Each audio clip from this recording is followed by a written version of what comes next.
पिता का आशीर्वाद। कर्नाटक में बेंगलुरु के एक व्यापारी की यह सत्य घटना है।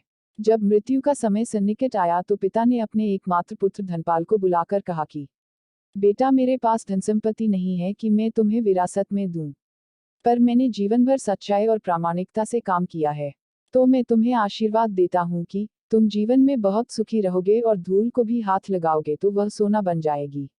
बेटे ने सिर झुकाकर पिताजी के पैर छुए। पिता ने सिर पर हाथ रखकर आशीर्वाद दिया और संतोष से अपने प्राण त्याग कर दिए। अब घर का खर्च बेटे धनपाल को संभालना था। उसने एक छोटी सी ठेला गाड़ी पर अपना व्यापार शुरू किया। धीरे धीरे व्यापार बढ़ने लगा। एक छोटी सी दुकान ले ली। व्यापार और बढ़ा। अब नगर के संपन्न लोगों में उसकी गिनती होने लगी। उसको विश्वास था कि यह सब मेरे पिता के आशीर्वाद का ही फल है, क्योंकि उन्होंने जीवन में दुख उठाया पर कभी धैर्य नहीं छोड़ा, श्रद्धा नहीं छोड़ी, प्रामाणिकता नहीं छोड़ी, इसलिए उनकी वाणी में बल था और उनके आशीर्वाद फलीभूत हुए और मैं सुखी हुआ। उसके मुंह से बार बार यह बात निकलती थी। एक दिन एक मित्र ने पूछा, तुम्हारे पिता में इतना बल था तो वह स्वयं संपन्न क्यों नहीं हुए, सुखी क्यों नहीं हुए? धर्मपाल ने कहा, मैं पिता की ताकत की बात नहीं कर रहा हूँ, मैं उनके आशीर्वाद की ताकत की बात कर रहा हूँ। इस प्रकार वह बार बार अपने पिता के आशीर्वाद की बात करता तो लोगों ने उसका नाम ही रख दिया बाप का आशीर्वाद। धर्मपाल को इससे बुरा नहीं लगता। वह कहता कि मैं अपने पिता के आशीर्वाद के काबिल निकलूं, यही चाहता हूं। ऐसा करते हुए कई साल बीत गए। वह विदेशों में व्यापार करने लगा। जहां भी व्यापार करता उससे बहुत लाभ होता। एक बार उसके मन में आया कि मुझे लाभ ही लाभ होता है, तो मैं एक बार नुकसान का अनुभव करूं। तो उसने अपने एक मित्र से पूछा कि ऐसा व्यापार बताओ कि जिसमें मुझे नुकसान हो।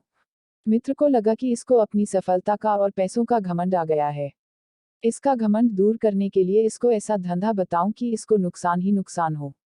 तो उसने उसको बताया कि तुम भारत में लौंग खरीदो और जहाज में भरकर अफ्रीका के जंजीबार में जाकर बेचो। धर्मपाल को यह बात ठीक लगी। जंजीबार तो लौंग का देश है। वहां से लौंग भारत में लाते हैं और यहाँ 10-12 गुना भाव पर बेचते हैं। भारत में खरीद करके जंजीबार में बेचे तो साफ नुकसान सामने दिख रहा है। परंतु धर्मपाल ने तय किया कि मैं भारत में लौंग खरीदकर जंजीबार खुद लेकर जाऊंगा, देखूं कि पिता के आशीर्वाद कितना साथ देते हैं।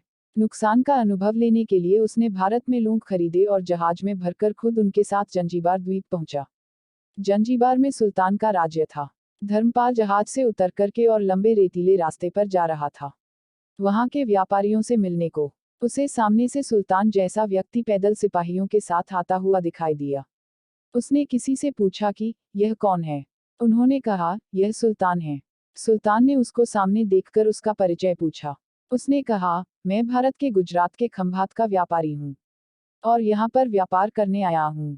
सुल्तान ने उसको व्यापारी समझकर उसका आदर किया और उससे बात करने लगा। धर्मपाल ने देखा कि सुल्तान के साथ सैकड़ों सिपाही हैं, परंतु उनके हाथ में तलवार, बंदूक आदि कुछ भी न होकर बड़ी बड़ी छलनियां हैं। उसको आश्चर्य हुआ। उसने विनम्रता पूर्वक सुल्तान से पूछा, आपके सैनिक इतनी छलनी लेकर के क्यों जा रहे हैं? सुल्तान ने हंसकर कहा, बात यह है कि आज सवेरे मैं समुद्र तट पर घूमने आया था, तब मेरी उंगली में से एक अंगूठी यहाँ कहीं निकलकर गिर गई। अब रेत में अंगूठी कहाँ गिरी पता नहीं, तो इसलिए मैं इन सैनिकों को साथ लेकर आया हूँ। यह रेत छानकर मेरी अंगूठी उसमें से तलाश करेंगे। धर्मपाल ने कहा, अंगूठी बहुत महंगी होगी।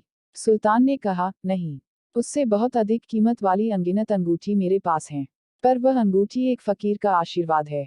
मैं मानता हूं कि मेरी सल्तनत इतनी मजबूत और सुखी उस फकीर के आशीर्वाद से है, इसलिए मेरे मन में उस अंगूठी का मूल्य सल्तनत से भी ज्यादा है। इतना कह करके सुल्तान ने फिर पूछा, बोलो सेठ, इस बार आप क्या माल लेकर आए हो? धर्मपाल ने कहा कि लौंग। सुल्तान के आश्चर्य का ठिकाना नहीं रहा। यह तो लौंग का ही देश है सेठ, यहाँ लौंग बेचने आए हो? किसने आपको ऐसी सलाह दी? जरूर वह कोई आपका दुश्मन होगा। यहाँ तो एक पैसे में मुट्ठी भर लौंग मिलते हैं, यहाँ लौंग को कौन खरीदेगा? और तुम क्या कमाओगे? धर्मपाल ने कहा, मुझे यही देखना है कि यहाँ भी मुनाफा होता है या नहीं। मेरे पिता के आशीर्वाद से आज तक मैंने जो धंधा किया उसमें मुनाफा ही मुनाफा हुआ, तो अब मैं देखना चाहता हूँ कि उनके आशीर्वाद यहाँ भी फलते हैं या नहीं। सुल्तान ने पूछा, पिता के आशीर्वाद, इसका क्या मतलब? धर्मपाल ने कहा, मेरे पिता सारे जीवन ईमानदारी और प्रामाणिकता से काम करते रहे, परंतु धन नहीं कमा सके। उन्होंने मरते समय मुझे भगवान का नाम लेकर मेरे सिर पर हाथ रखकर आशीर्वाद दिए थे कि तेरे हाथ में धूल भी सोना बन जाएगी। ऐसा बोलते बोलते धर्मपाल नीचे झुका और जमीन की रेत से एक मुट्ठी भरी और सम्राट सुल्तान के सामने मुट्ठी खोलकर उंगलियों के बीच में से रेत नीचे गिराई तो धर्मपाल और सुल्तान दोनों का आश्चर्य का पार नहीं रहा। उसके हाथ में एक हीरे जड़ित अंगूठी थी। यह वही सुल्तान की गुमी हुई अंगूठी थी। अंगूठी देखकर सुल्तान बहुत प्रसन्न हो गया। बोला, वाह खुदा, आपकी करामात का पार नहीं। आप पिता के आशीर्वाद को सच्चा करते हो। धर्मपाल ने कहा, फकीर के आशीर्वाद को भी वही परमात्मा सच्चा करता है। सुल्तान और खुश हुआ। धर्मपाल को गले लगाया और कहा, मांग सेठ, आज तू जो मांगेगा मैं दूंगा। धर्मपाल ने कहा, आप 100 वर्ष तक जीवित रहो और प्रजा का अच्छी तरह से पालन करो। प्रजा सुखी रहे, इसके अलावा मुझे कुछ नहीं चाहिए। सुल्तान और अधिक प्रसन्न हो गया। उसने कहा, सेठ, तुम्हारा सारा माल मैं आज खरीदता हूँ और तुम्हारी मुंह मांगी कीमत दूंगा। इस कहानी से शिक्षा मिलती है कि पिता के आशीर्वाद हों तो दुनिया की कोई ताकत कहीं भी तुम्हें पराजित नहीं होने देगी। पिता और माता की सेवा का फल निश्चित रूप से मिलता है। आशीर्वाद जैसी और कोई संपत्ति नहीं। बालक के मन को जानने वाली माँ और भविष्य को संवारने वाले पिता, यही दुनिया के 2 महान ज्योतिषी है। अपने बुजुर्गों का सम्मान करें, यही भगवान की सबसे बड़ी सेवा है।